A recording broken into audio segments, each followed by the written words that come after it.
لە سۆرانەوە ئازاد ئۆمەراوەیی پەیامنێرمان وەردەگرین بۆ ئەوی بزانین لە دەڤەری سۆران ئەمڕۆ جەژنی ڕەمەزانی پیرۆز چۆن بەڕێوەچووە و مسلمانان ئەم ڕۆژەیان چۆن پیرۆز کردو. ئازاد سڵاو لێبێ، جەژنت پیرۆز بێ، هیوادارین لە جەژن و خۆشی دابی. دەمانەوێ سیمای جەژنمان لەم ڕۆدا لە دەڤەری سۆران بۆ بگوازیەوە.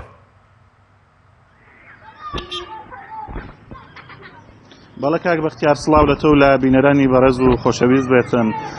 جەژنی تۆش پیرۆز بێەوە، جەژنی سەردەم کارمەندانی کەناڵی ئاسمانی پێیام و بەڕێوەبەری کەناڵی ئاسمانی پێیام پیرۆز بێتن.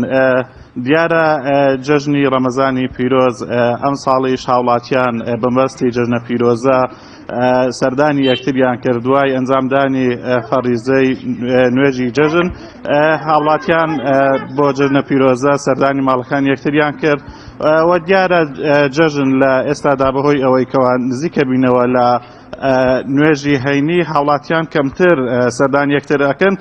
دیارە بینین مناڵان لە ئێستادا هاتوونەتە لای من، جەژن زیاتر بە مناڵانەوە گەرم و گوڕە و ئەوان زیاتر خۆش ئەگەر بکرێ لەو منداڵانە پرسیاریان لێ بکەی قسەیان لەگەڵ بکەی.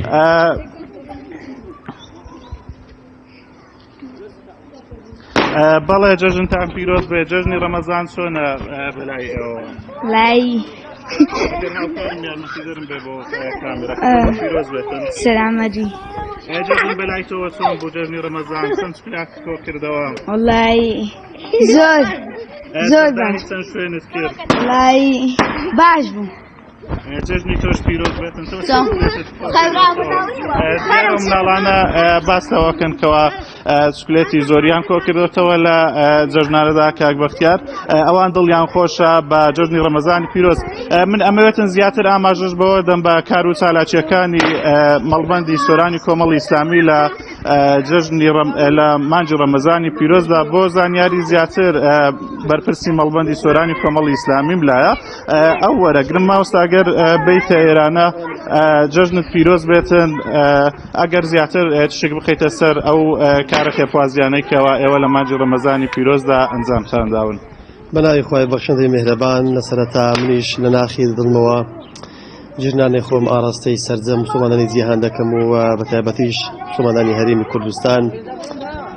خوای گەورە ئەم جژنە بکاتە مای تەبایی و خۆشی و یەکڕێزی میلەتەکەمان و خوای گەورە تاعەت و عیبادی مانجی ڕەمەزانمان لێ قبوڵ کات. بەڵێ دیارە خۆی لەو مانگەی مانجی ڕەمەزاندا کە مانگێک بوو تایبەت بوو بە لایەنە ڕوحانیەکان، ئێمە لەو مانگەدا چەندین ساڵاشی گرنگمان ئەنجامدا لە مانجی ڕەمەزانی پیرۆز. یەک لەوانە کە هەستاین بە ئەنجامدانی 5 ئیفتار سائیم لە سنووری ئەنجومەنەکانمان بۆ برایانمان لە هەر چوار ئەنجومەنەکان لە سنووری مەڵبەند کە توانیمان لە مانجی ڕەمەزاندا لە نزیکەوە لەگەڵیان کۆبینەوە لەگەڵیان دابنیشین، داوەتمان کردن ئیفتارسانی بۆکردن ئەکەمە بۆ جێگەی کارە خێرخوازیەکانتان مامۆستا لە مانجی ڕەمەزانی پیرۆز لە سنووری مەڵبەند بە سەرجەم ئەنجومەنەکانەوە کارە خێرخوازیەکانتیان چی بوون؟ بێشێکەکانی کە دیار بوو بەرنامەی بەخشین من لێرەوە سوپاسیان دەکەم دەستیان خۆش بکە دابەشکردنی سەبەتەی خۆراک بوو کە ئەمە جێگەی زۆر جێگەی دەستخۆشی بوو، جێگەی دڵخۆشی بوو لەیان خەڵکانەوە. ئەمە کارێکی زۆر گرنگ بوو، من سوپاسیان دەکەم، هیوادارم کە زیاتری بکەن.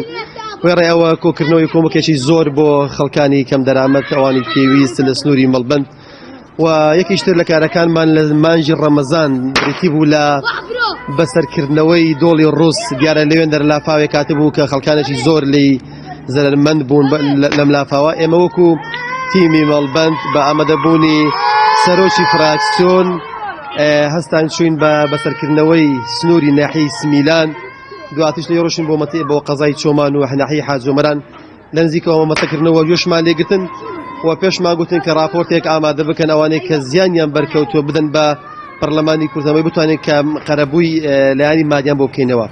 وێڕای سەردانی چەندین نەخۆش کەسانی هەژار کەم دەرامەت لە سنووری مەڵبەند و بە هەمان شێوەش ئەمڕۆ وەکو تیمی مەڵبەند ئێمە هەتا ئەم کاتەیە وەکو ستافی مەڵبەند لە سواز بۆ پەیامنێرمان ئازاد سۆران ئازاد ئۆمەراوەیی و میوانەکەشی